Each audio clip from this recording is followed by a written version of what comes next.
Assalamualaikum warahmatullahi wabarakatuh. Selamat pagi para penghobi tanaman buah dalam pot. Jumpa lagi dengan kami channel YouTube Kebun Zuhdan ya.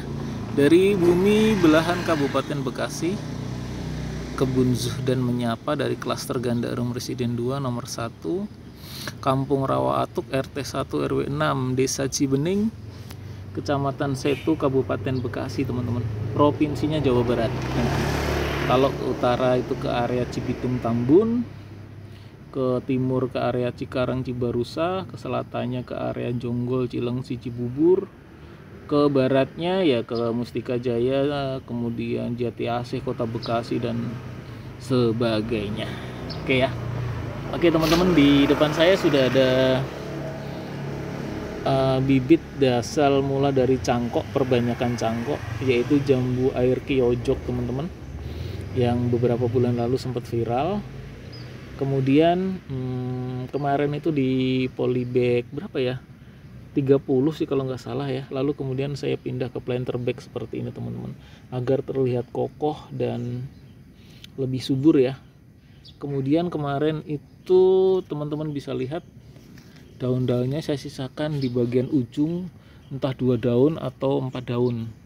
Nah jadi ini ada area yang sudah saya buang daunnya 1, 2, 3.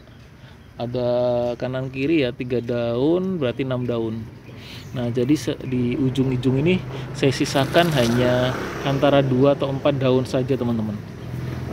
Dan pagi tadi udah kita siram. Nah ini terlihat sekam mentah ya teman-teman ya. Padahal ini karena untuk menutupi biar agak penuh gitu teman-teman. Nanti ketika media tanamnya atau pupuknya sampai, nanti kita timpa lagi gitu sih. Jadi di dalamnya juga ada masih polybag setengah sobek lah. Nah, jadi tidak saya sobek secara full. Nah terlihat rapi ya, percabangannya sangat eksotis sih menurut saya. Jadi di sini ada cabang, di sini ada cabang, di sini ada cabang, di sini ada cabang, di sini ada cabang. Jadi sangat indah banget teman-teman. Nah kemudian ini harusnya kita potek aja teman-teman, kita potek ya. Nah kita potek, kita taruh sini. Kemudian ini juga kita potek. Jadi kita sisakan 2 daun saja. Nah seperti itu teman-teman. Lalu area mana lagi? Oh ini kita potek juga. Jadi ini salah satu pengalaman saya dalam membentuk membentuk percabangan dari sebuah daun teman-teman. Kemudian ini juga.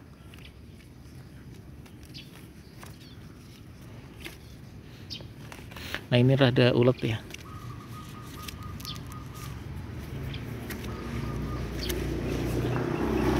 Nah oke, bisa. Oh ini masih ada lagi satu lagi teman-teman.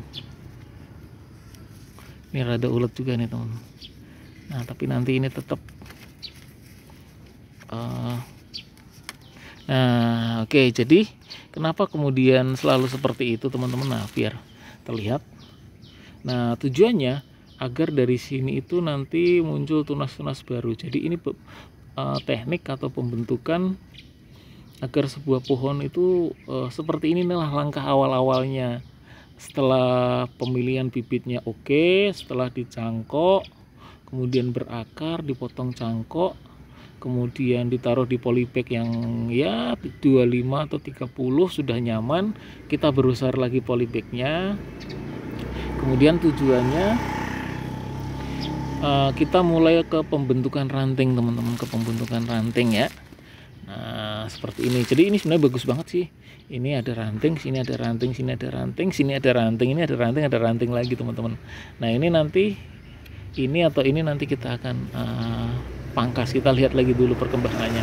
Tapi secara umum batangnya udah lurus ya, udah oke. Kemudian istilahnya ini batang utama atau batang primer. Kemudian ini batang sekunder 1, 2, 3, 4, 5, 6. Batang sekundernya ada 6. Tersiernya juga sudah mulai muncul 1, 2, 3, 4, 5. Ada 5. Jadi meskipun pendek, dia sudah nyaman gitu, sudah terbentuk bahwa ini salah satu nanti untuk jangka panjang bagus banget ini. Postur dari tanaman ini bagus banget karena percabangannya sangat rapi. Jadi selain unsur berbuahnya cepat, kita juga berupaya agar percabangannya rapi. Jadi sebelum kita mempersiapkan proses pembuahan, proses berbuahnya, kita siapkan dulu pembentukan rantingnya. Nah, seperti itu teman-teman. Sebenarnya sih nggak ada masalah sih mau di waktu kecil rantingnya jelek atau pohonnya jelek, nggak terlalu bagus juga nggak ada masalah. Nanti ketika besar pasti juga bagus. Cuma memang kalau kita udah dapet dari awalnya udah seperti ini, akan lebih cepat proses pembentukan rantingnya agar terlihat rapi. Nah, seperti itu teman-teman semuanya. Nah, itulah rahasia dari tabulam pot ya, seni dari sebuah tanaman dimana harganya kelihatan lumayan ya. Disitulah esensi atau nilai jual dari tabulam pot ya, dari situ. Perawatannya teman-teman, sentuhannya teman-teman yang kemudian membuat lebih mahal, karena memang ada hasilnya nanti, buah pendek di pot. Nah, itu kan hal-hal yang sepertinya kita tidak terpikirkan gitu. Kemudian kenapa kemudian kok tabulam pot harganya rada mahal seperti itu teman-teman semuanya gitu. Apalagi kyojok ya, kyojok dengan daun yang besar-besar. Nah, mudah-mudahan dengan polybag ini akan mengantarkan ke fase berikutnya untuk nanti kita pindah ke pot, atau bisa saja nanti tanam di tanah sama calon pembeli kalau semuanya oke. Tapi ini nanti ketika rindang pasti banyak yang tertarik teman-teman, karena percabangannya itu yang kemudian membuat orang lain atau calon pembeli tertarik. Percabangan, bentuk cabangnya itu memikat para konsumen.